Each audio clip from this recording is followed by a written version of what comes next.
ಅತ್ತೆ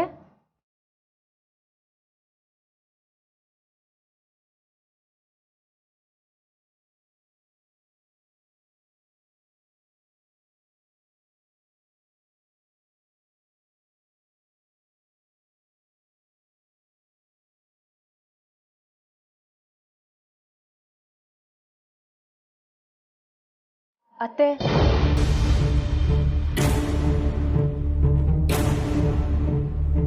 ಇಲ್ಲ ಅಂತ ಅನ್ಸುತ್ತೆ. ಮೊದಲಿಂದ ಇಟ್ಬಿಟ್ಟು ಹೋಗ್ಬಿಡ್ಬೇಕು. ಎಲ್ಲಿಡ್ಲಿ?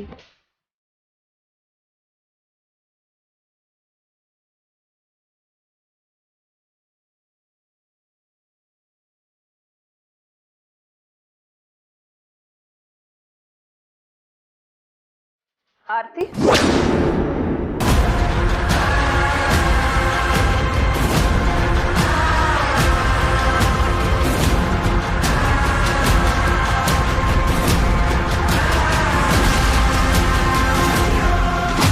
ಏನಾದರೂ ಬೇಕಿತ್ತಾ?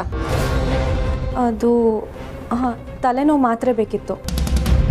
ಓ, ಅದು ಅಲ್ಲಿಲ್ಲ, ಕೊಡ್ತೀನಿ.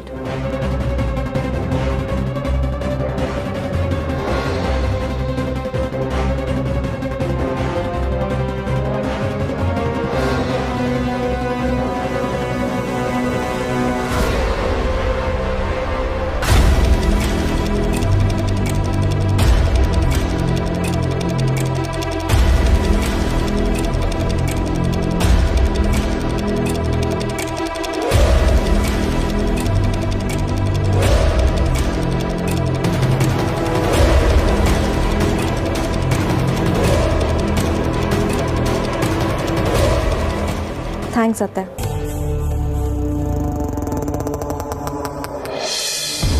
ಸರ್ ಬನ್ನಿ ಸರ್, ಬೇಗ ಬೇಗ ಬರ್ಕೊಡಿ.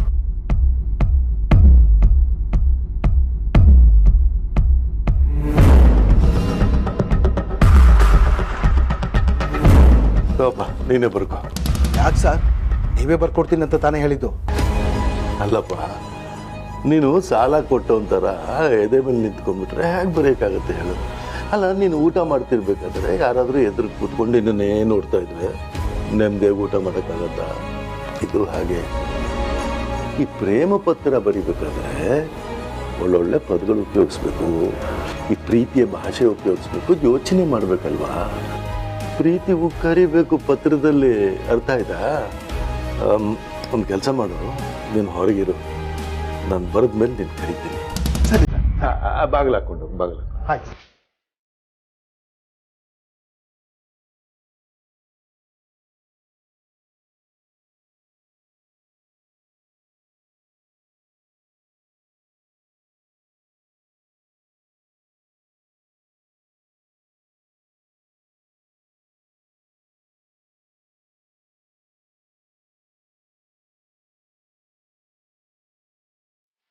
ಏನು ಮಾಡೋದು?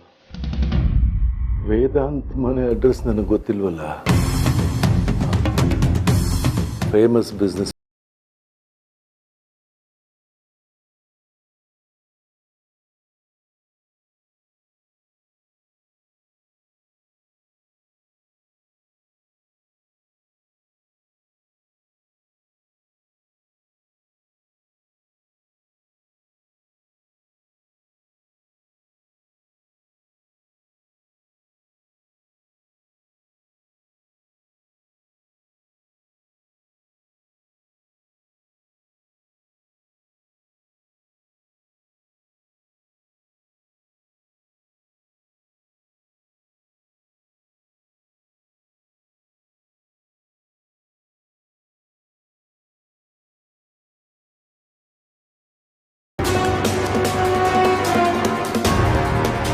ಇಲ್ಲಿರೋರ್ನ ಯಾರನ್ನೂ ನಂಬಕ್ಕಾಗಲ್ಲ.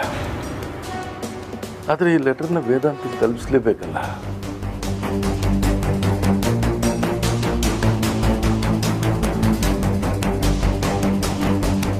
ಇದನ್ನ ರಸ್ತೆ ಮೇಲೆ ಎಸೆಯೋಣ. ಯಾರಾದರೂ ನೋಡಿ ಇದನ್ನು ವೇದಾಂತಕ್ಕೆ ತಲುಪಿಸ್ಬೋದು.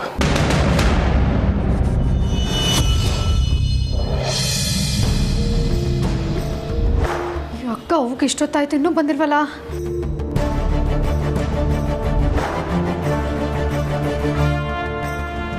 ಸುಹಾಸಿನಿ ಅತ್ತೆ ಹತ್ರ ಸಿಕ್ಕಾಕೊಂಬಿಟ್ಲ ಹೇಗೆ? ಹಂಗೆ ಮಾತ್ರ ಆಗಿರ್ಬಾರ್ದಪ್ಪ. ಆದ್ರೂ ಇವಳೆಲ್ಲ ಅಕ್ಕ ಹೋದ ಕೆಲಸ ಏನಾಯ್ತೆ? ಏನಾಯ್ತು? ಬಾಯ್ ಬಿಟ್ಟಿರೋದ್ರು ಮಾತಾಡಿ. ಏನೇ ಮಾಡಿದೆ?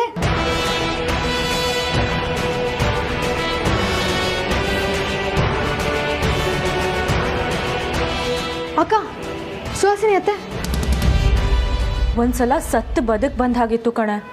ಯಾಕೆ? ಏನಾಯ್ತು? ನಾನು ಇನ್ನೇನು ಆ ಡಿವೈಸ್ನ ಇಡಬೇಕು ಅಂತ ಹೋದ್ನಾ, ಇನ್ನೇನು ಇಡಬೇಕು ಅಷ್ಟೊತ್ತಿಗೆ ಸುಹಾಸಿನಿ ಅತ್ತೆ ರೂಮ್ ಒಳಗಡೆ ಬಂದ್ಬಿಟ್ರು. ಅಯ್ಯೋ, ಗೊತ್ತಾಗೋಯ್ತು ಅವ್ರಿಗೆ? ಇಲ್ಲ ಕಣೆ, ಅದನ್ನು ಬಚ್ಚಿಟ್ಕೊಂಡ್ಬಿಟ್ಟೆ. ಆಮೇಲೆ ತಲೆನೋವು ಅಂತ ಹೇಳಿದೆ, ಅವ್ರು ಮಾತ್ರೆ ತರಕ್ಕೆ ಹೋದ್ರು. ಆ ಟೈಮಲ್ಲಿ ಇಟ್ಟೆ. ಸೂಪರ್ ಅಕ್ಕ. ನಾವಿವಾಗ ಸುಹಾಸಿನಿ ಅತ್ತೆ ಯಾರ ಜೊತೆ ಫೋನಲ್ಲಿ ಮಾತಾಡ್ತಾರೆ ಅಂತ ಕೇಳಿಸ್ಕೋಬೋದು.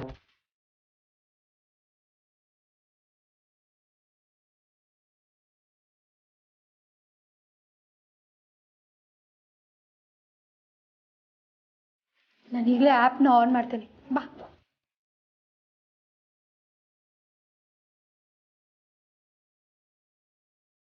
ಸುಹಾಸಿನಿ ಅತ್ತೆ ಯಾರಿಗೂ ಕಾಲ್ ಮಾಡ್ತಿದ್ದಾರೆ ಅಂತ ನೋಟಿಫಿಕೇಶನ್ ಬಂದಿದೆ. ಚೆಕ್ ಮಾಡು. ಅಕ್ಕ, ನಾನೀಗ ಇದನ್ನು ಆನ್ ಮಾಡಿದ್ರೆ ಅತ್ತೆ ಅಲ್ಲಿ ಯಾರ ಜೊತೆ ಮಾತಾಡ್ತಾರೋ ನಮಗೆ ಗೊತ್ತಾಗುತ್ತೆ. ಮಾಡ್ಲಾ? ಹಲೋ ಸುಲೋಚನಾ, ಹೇಗಿದ್ಯಾ? ನಾನಾ ಏನೋ ಇದ್ದೀನಿ ಕಣೆ. ನನಗಂತೂ ನೆಮ್ಮದಿನೇ ಇಲ್ದ ಹಾಗಾಗಿದೆ. ಅದೇ ನಮ್ಮ ವೇದಾಂತ ತಂದೆನ ಒಬ್ಬ ರೌಡಿ ಕಿಡ್ನ್ಯಾಪ್ ಮಾಡಿಬಿಟ್ಟಿದ್ದಾನೆ. ಅವ್ರ ತಂದೆನ ಹುಡುಕೊಂಡು ವೇದಾಂತ ಊರೂರು ಅಲಿತಾ ಇದ್ದಾನೆ. ವೇದಾಂತ ನೋಡಿ ತುಂಬ ದಿನಗಳಾಗೋಯ್ತು ಕಣೆ. ಹೇಗಿದ್ದಾನೋ, ಏನು ಮಾಡ್ತಾ ಇದ್ದಾನೋ, ತುಂಬ ಬೇಜಾರಾಗ್ಬಿಟ್ಟಿದೆ. ಆದಷ್ಟು ಬೇಗ ನಮ್ಮ ಭಾವ ಸಿಕ್ಕು ವಾಪಸ್ ಮನೆಗೆ ಬಂದರೆ ಅಷ್ಟೇ ಸಾಕು ಕಣೆ. ನನಗಂತೂ ನಮ್ಮ ಮನೆಯವರು, ನನ್ನ ಮಕ್ಕಳು ಕಣ್ಣೀರು ಹಾಕೋದು ನೋಡಿ ನೋಡಿ ಸಾಕಾಗೋಗಿದೆ ಕಣೆ.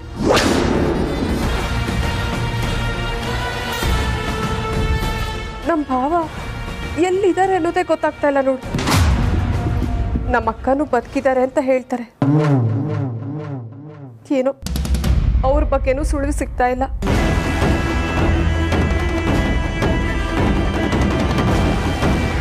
ಹೋಗ್ಲಿ ಬಿಡು, ನನ್ನ ಕಷ್ಟ ಎಲ್ಲ ನಿನ್ನ ಹತ್ರ ಹೇಳ್ಕೊಂಡು ನಿನಗೂ ಬೇಜಾರು ಮಾಡಿದೆ ಅನ್ಸುತ್ತೆ.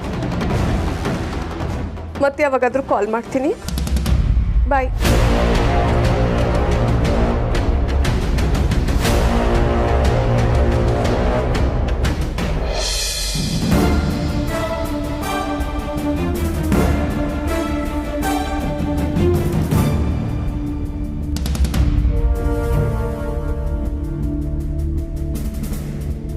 ರೋಡ್ ಅಷ್ಟು ದೂರ ಇದೆ, ಇದನ್ನ ಎಸ್ತರೆ ಅಲ್ಲಿವರೆಗೂ ಹೋಗಲ್ವಲ್ಲ, ಏನು ಮಾಡೋದೀಗ?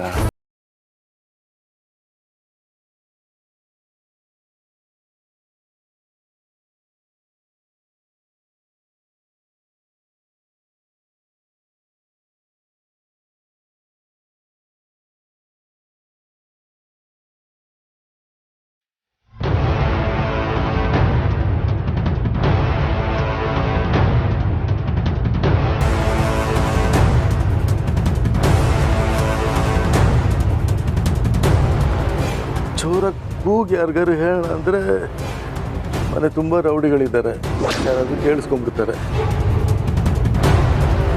ಯಾರಾದರೂ ಬಂದು ಅದನ್ನ ಎತ್ಕೊಳ್ಳಪ್ಪ ದೇವ್ರೇ.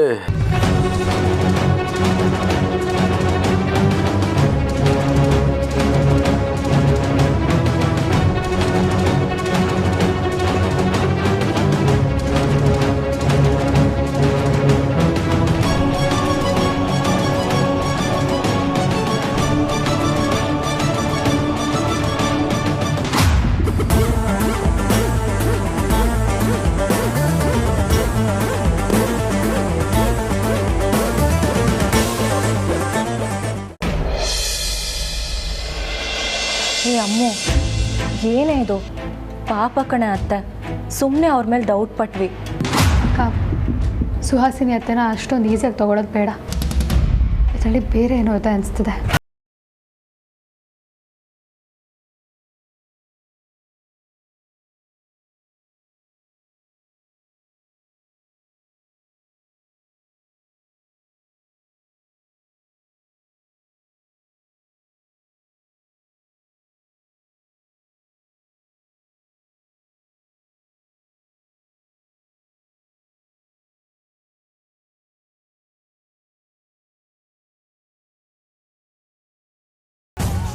ಪ್ರಪಂಚಕ್ಕೆ ಗೊತ್ತಾಗಲ್ಲ ಅಂತ ಅನ್ಕೊಂಡಿದ್ಯಾ?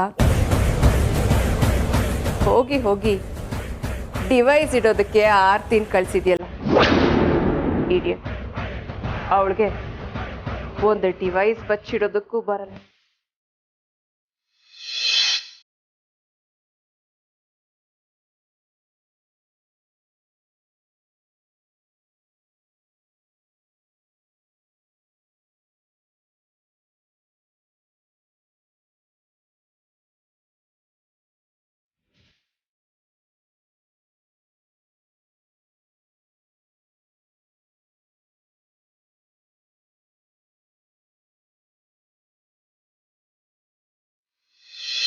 ಅಮೂಲ್ಯ, ನೀನು ಸೇರಾದ್ರೆ ನಾನು ಸವಾ ಸೇರ್.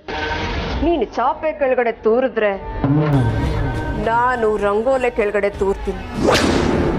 ನೀನು ಸೊಸೆ ಆದ್ರೆ ನಾನು ಅತ್ತೆ ಕಣೆ.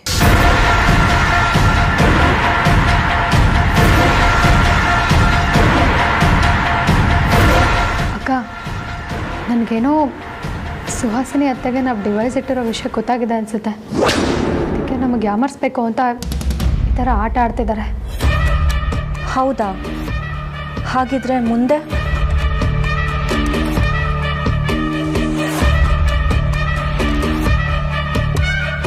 ಸುಹಾಸಿನಿ ಅತ್ತೆ ಈಗ ತಾನು ಗೆದ್ದೆ ಅನ್ನೋ ಅಹಂಕಾರದಲ್ಲಿ ಮೆರಿತಾ ಇರ್ತಾರೆ. ಅವರದೇ ಅಹಂಕಾರದಲ್ಲಿ ಮೆರಿತಾ ಇರಲಿ. ಮನುಷ್ಯ ಸೋಲೋದು ಅಹಂಕಾರದಿಂದಲೇ. ದುರ್ಯೋಧನ, ರಾವಣ ಸೋತಿದ್ದು ಹಾಗೆ. ಮನುಷ್ಯ ಅಹಂಕಾರದಲ್ಲಿರುವಾಗ ಕೇರ್ಲೆಸ್ ಆಗಿ ತಪ್ಪು ಮಾಡ್ತಾನಂತ. ಸುಹಾಸಿನಿ ಅತ್ತೆನೂ ತಪ್ಪು ಮಾಡೇ ಮಾಡ್ತಾರೆ. ಆಗ ನನ್ನ ಕೈಗೆ ಸಿಗಲಿ, ಅವಾಗಿದೆ ಮಾರಿ ಹಬ್ಬ.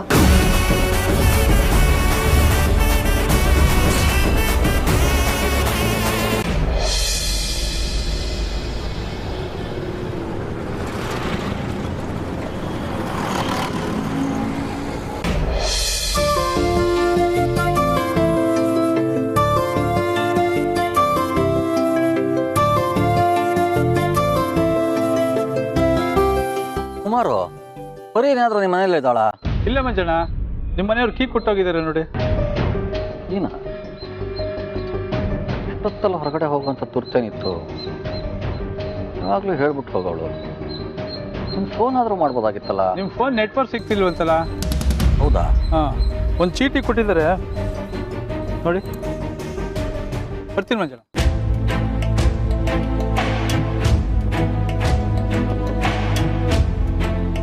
ರೀ, ನಾನು ಸೂರ್ಯನಾರಾಯಣ ಅವರನ್ನು ಹುಡ್ಕೋದಕ್ಕೆ ಹೊರಟಿದ್ದೀನಿ. ಅಗ್ನಿ ಅವರನ್ನು ಕಿಡ್ನಾಪ್ ಮಾಡ್ಕೊಂಡು ಹೋಗಿರ್ಬೋದು ಅಂತ ಹೇಳಿದ್ರಿ. ಅದಕ್ಕೆ ನಾನು ಅಗ್ನಿ ಮನೆ ಹುಡ್ಕೊಂಡು ಹೋಗ್ತಾ ಇದ್ದೀನಿ.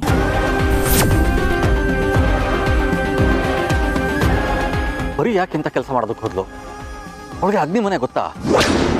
ಅಗ್ನಿ ಎಂತ ಕ್ರೂರಿ ಅಂತ ಗೊತ್ತಿದ್ದು ಇಂಥ ಕೆಲಸ ಕೈ ಹಾಕಿದಾಳಲ್ಲ ಅವಳು. ಮತ್ತು ಅವಳು ಎಲ್ಲಿದ್ದಾಳೆ ಅಂತ ಹುಡುಕ ಕೆಲಸ ಮಾಡೋದ್ರಿಂದ ತಡಿಬೇಕು.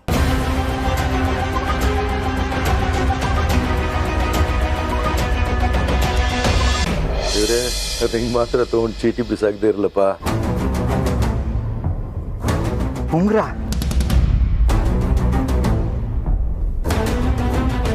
ಯಾರು ಕಾಣಿಸ್ತಾ ಇಲ್ವಲ್ಲ? ಯಾರ್ದಿರ್ಬೋದು? ಯಾರ್ದಾದ್ರೇನೋ.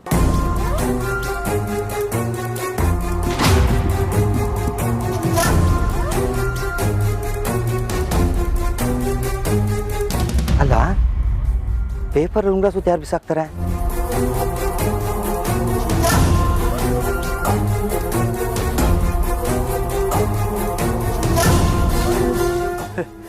ನನ್ನ ಮಗ ವೇದಾಂತಕ್ಕೆ ತಲುಪಿಸ್ಬಿಡಪ್ಪ, ನಿನಗೆ ಪುಣ್ಯ ಬರುತ್ತೆ. ನನ್ನ ಜೀವನದಲ್ಲಿ ಚಿರಋಣಿಯಾಗಿರ್ತೀನಪ್ಪ ನಿನಗೆ.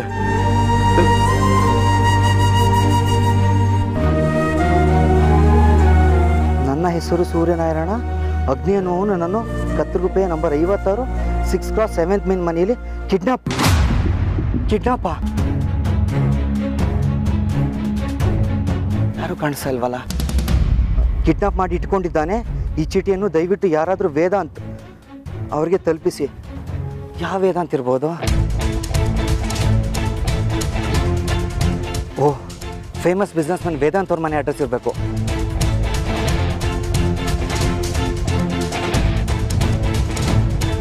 ಗೂಗಲ್ ಮ್ಯಾಪ್ ಸರ್ಚ್ ಮಾಡಿದ್ರೆ ವೇದಾಂತ್ ಅವ್ರ ಮನೆ ಅಡ್ರೆಸ್ ಸಿಗುತ್ತೆ. ಥ್ಯಾಂಕ್ಸಪ್ಪ ದೇವ್ರೆ.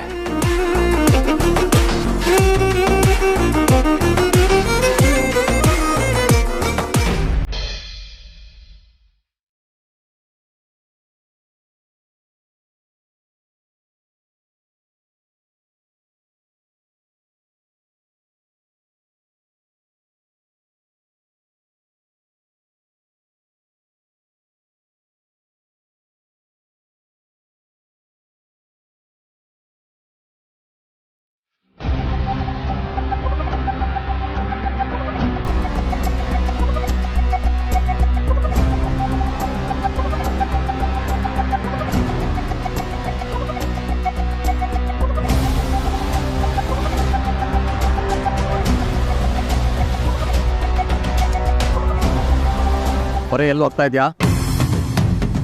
ನಡಿ ನನ್ನ ಜೊತೆ. ಇಲ್ಲ, ಅದು ಇದು ಬಸ್ ಸ್ಟ್ಯಾಂಡು, ಇಲ್ಲೇನು ಮಾತಾಡೋದು ಬೇಡ. ನಡಿ ನನ್ನ ಜೊತೆ. ಅದು ಹಾಗೆ ರೀ. ಸರಿ.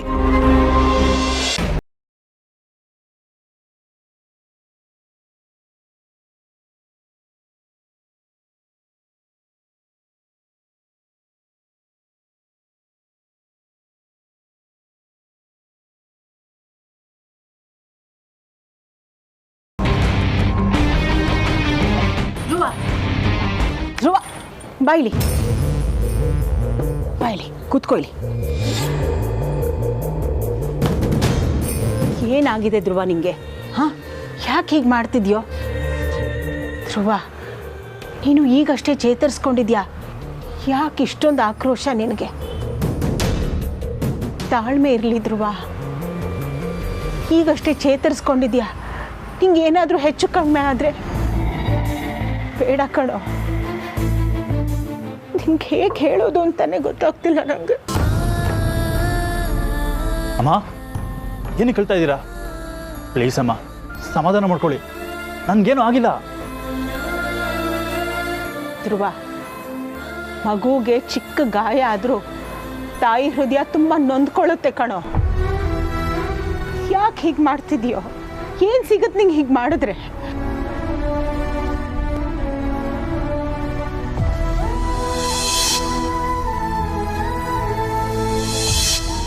ಅಲ್ವೋ? ಸುಹಾಸಿನಿ ಫೋಟೋ ಹೊಡೆಯೋದ್ರಿಂದ ನಿಂಗೇನು ಸಿಗುತ್ತೆ? ಏನು ಸಿಗ್ತಾ ಇದೆ? ಅಮ್ಮ, ನನಗೇನು ಸಿಗಲ್ಲ ಅಂತ ಗೊತ್ತು. ಆದರೆ ನಾನು ಆ ಥರ ಮಾಡೋದ್ರಿಂದ ಫ್ರಸ್ಟ್ರೇಷನ್ ಕಡಿಮೆ ಆಗುತ್ತಮ್ಮ. ವಾ, ನೀನು ಹೀಗೆ ಮಾಡೋದ್ರಿಂದ ನೋವಾಗೋದು ನಿನಗೆ. ಆ ಸುಹಾಸಿನಿಗೆ ಏನು ಆಗಲ್ಲ ಕಣೋ, ಏನು ವ್ಯತ್ಯಾಸ ಬೀಳಲ್ಲ. ಅದೇ ನನಗೂ ಆಗ್ತಿರೋ ಬೇಜಾರಮ್ಮ. ಮನೇಲಾಗ್ರೆ ಎಲ್ಲ ಕೆಟ್ಟದಕ್ಕೂ ಅವಳೇ ಕಾರಣ. ಅಣ್ಣನ ಮೇಲೆ ಅಟ್ಯಾಕ್ ಮಾಡಿಸಿದ್ದು, ನನ್ನ ಮೇಲೆ ಅಟ್ಯಾಕ್ ಮಾಡಿಸಿದ್ದು, ಈಗ ಅಪ್ಪನ್ನು ಕಿಡ್ನಾಪ್ ಮಾಡಿ ಎಲ್ಲೋ ಒಂದು ಕಡೆ ಇಟ್ಟಿರೋದು ಅವಳೇ ಅಮ್ಮ. ನನ್ನ ಅಪ್ಪನ ಮುಂದಿನ ಇದೆಲ್ಲ ನಡೀತಾ ಇದ್ರು, ಹೇಗಮ್ಮ ಸುಮ್ಮನೆ ಇರೋದು? ಅದಕ್ಕೆ ಕೋಪ, ಸಂಕಟ ಎಲ್ಲ ಒಟ್ಟೊಟ್ಟಿಗೆ ಬರ್ತಾ ಇದೆ. ಧ್ರುವ, ಸಮಾಧಾನ ಅನ್ನೋದು ಹೊರಗೆಲ್ಲೂ ಸಿಗಲ್ಲ. ನಮ್ಮ ಒಳಗೆ ನಮ್ಮನ್ನು ನಾವೇ ಕಂಡ್ಕೋಬೇಕು. ನಿನ್ನ ಒಳಗೆ ಜ್ವಾಲಾಮುಖಿ ಇದೆ, ಅದನ್ನು ಮೊದಲು ತಣ್ಣಗೆ ಮಾಡ್ಕೊ, ಎಲ್ಲ ಸರಿ ಹೋಗುತ್ತೆ.